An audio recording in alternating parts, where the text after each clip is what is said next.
Hello, welcome to Homeschooling with Hira. I hope you all are well.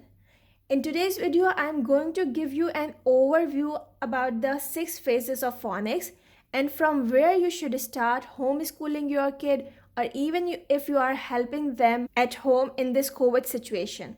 So come on, let's have a quick overview and later I will be making the videos on all these phases in detail.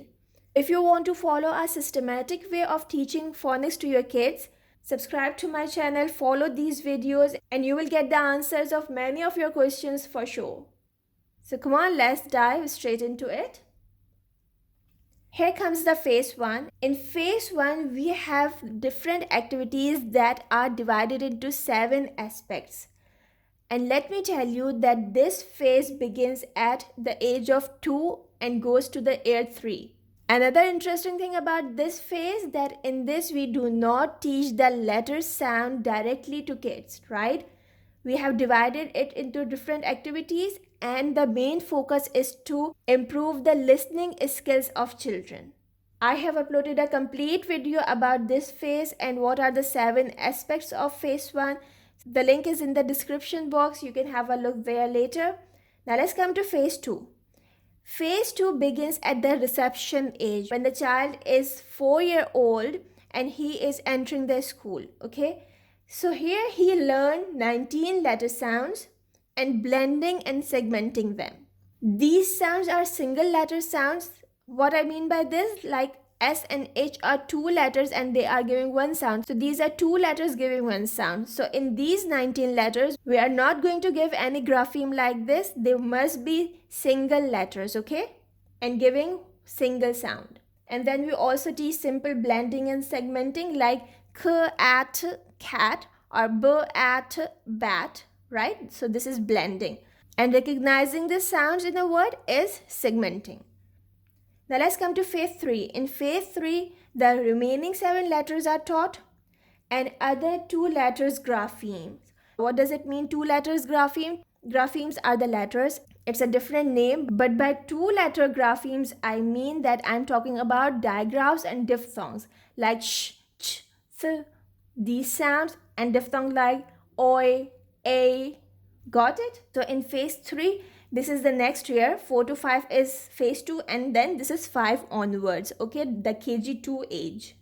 Along with these sounds, children proceed in reading and comprehension as well. Simple stories are given that are decodable readers. Few tricky words are also introduced that are necessary to make some sentences. Then we go to phase 4. Here children learn to blend and segment longer words. Like first we were talking about 3-letter or 4 letters. Now here we are talking about consonant clusters like the blend spl, sp, then e, spleen. It's a longer word.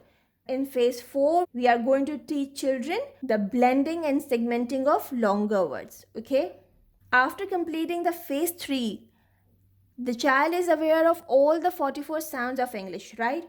Now he is going to use all the 44 sounds of English in blending and segmenting activities and reading and comprehension as well.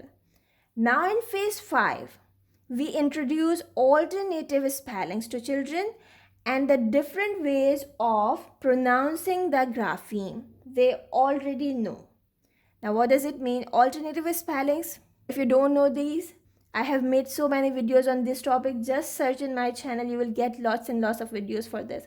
Alternative spellings are like AI and AY. They both sound A.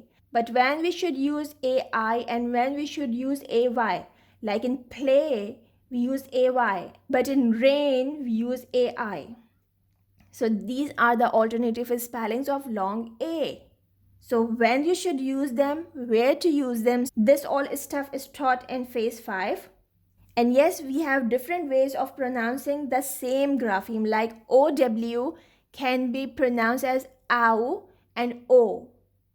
So what is the logic behind this? How we can do this? How we can select the pronunciation? So all these things are taught in phase 5. It is an advanced level of phonics, right?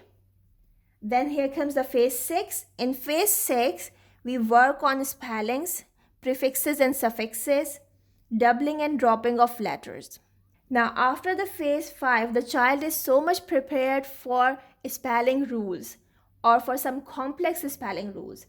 So that's why we teach him how you can change spellings when you use prefixes and suffixes with them, and when do we have to double a letter or when do we have to drop a letter to make the spelling correct. So these two phases are really advanced.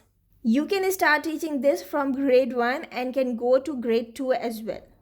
However, it depends completely on the pace of child. If he is a fast learner, so you can even introduce the alternative spellings right after the 44 sounds, and once he is good in blending and segmenting those sounds.